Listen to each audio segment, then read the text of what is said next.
بسم اللہ الرحمن الرحیم۔ ایک مرتبہ حضور اقدس صلی اللہ علیہ وسلم نے نماز کا ذکر فرمایا اور یہ ارشاد فرمایا کہ جو شخص نماز کا اہتمام کرے تو نماز اس کے لیے قیامت کے دن نور ہوگی اور حساب پیش ہونے کے وقت حجت ہوگی۔ نور سے مراد یعنی روشنی۔ وہاں آج تو ہمارے پاس راستے سفر کے لیے روشنی کی ضرورت ہوتی ہے، اور گھر میں ہوں تو تب بھی روشنی کی ضرورت ہے، راستے پر ہوں تو تب بھی روشنی کی ضرورت ہے۔ یہ ضروریات میں سے اولین اس کو ترجیح ہے۔ چند لمحوں کے لیے بجلی جب چلی جاتی ہے تو کتنی کوفت اور پریشانی ہوتی ہے، تو گویا کہ روشنی بھی اللہ تعالیٰ کی بہت بڑی نعمت ہے۔ تو یہ جو نور حاصل ہوگا یہ نماز ہی اس کا ذریعہ ہے،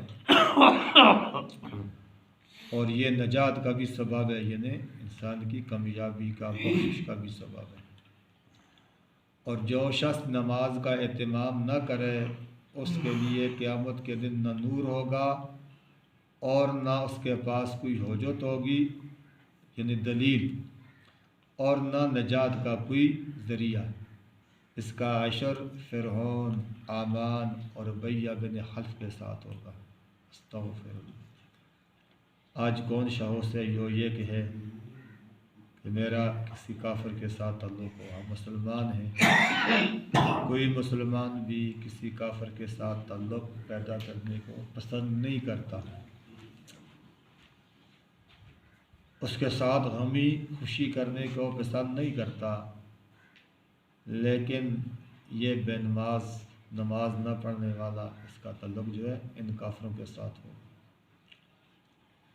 فرعون کو تو ہر شخص جانتا ہے کہ کس درجے کا کافر تھا، اور کافروں کے بھی درجے ہیں، سب مسلمانوں کے درجے ہیں۔ مسلمانوں کے تو تقوی کے لحاظ سے درجے ہیں، جو زیادہ عبادت کرتا ہے، اللہ کو یاد کرتا ہے، جس کے اندر تقوی ہے تو سب سے وہ اعلیٰ ہے۔ مسلمان تو سب ہی ہیں، مسلمان تو ہم سب ہیں کہ اب جو نماز پڑھنے والا ہے وہ بھی مسلمان ہے، جو نماز نہیں پڑھتا گھر میں اب موجود ہے وہ بھی مسلمان ہے۔ ایک وہ جو سچ بولتا ہے تو وہ بھی مسلمان ہے، جو جھوٹ بولتا ہے تو وہ بھی مسلمان ہے، رزق حلال کھاتا ہے تو وہ بھی مسلمان ہے، حرام کھانے والا بھی تو مسلمان ہے۔ اب فرق تو ضرور ہے میرے بزرگوں۔ تو اسی طرح ان کافروں میں بھی فرق ہے۔ فرعون بڑا ظالم اور جابر، اور اس نے جو اپنی بیوی کا عشر کیا، آسیہ رضی اللہ تعالی عنہا، انسان کے ساتھ جب عورت گزارتی ہے چند لمحے تو اس کو بھی بڑا محبت ہوتی ہے، اس کا بھی حقوق اور حق ہیں، لیکن کئی عرصہ اس کے ساتھ گزارا، اور جب اس کی خدائی کا انکار کیا مائی آسیہ نے، اس کو وہ تکلیف پہنچائی کہ بنا سوچ بھی نہیں سکتا، کہ جو ایک چمڑی کو ادھیڑ کے اس پہ نمک جو ہے ڈالا گیا، اللہ، اور پھر وہ اس کا چہرہ جو ہے آپ نے مال کی طرف کرتا کہ دیکھ کتنا پیارا مال ہے، تو اس سے کیوں محروم رہنا چاہتی ہے، اس کو کیوں چھوڑنا چاہتی ہے، تو میری خدائی کا دعویٰ کیوں نہیں کرتی؟ سب کچھ منظور ہے لیکن خدائی کا دم چھوڑنا منظور نہیں ہے۔ یہ مالات، یہ تیری جو ہے عزت، تیری بادشاہت، یہ سب فانی ہے، جو من ایمان لائے اس کی بقا ہے، ختم ہونے والا نہیں ہے۔ تو یہ اتنا بڑا ظالم تھا، بڑا کافر تھا، اس نے جو ہے قبطیوں کو، بانی اسرائیل کو بڑی بڑی تکلیفیں پہنچائی، آخر وہ ہجرت کرنے میں مجبور ہو گئے۔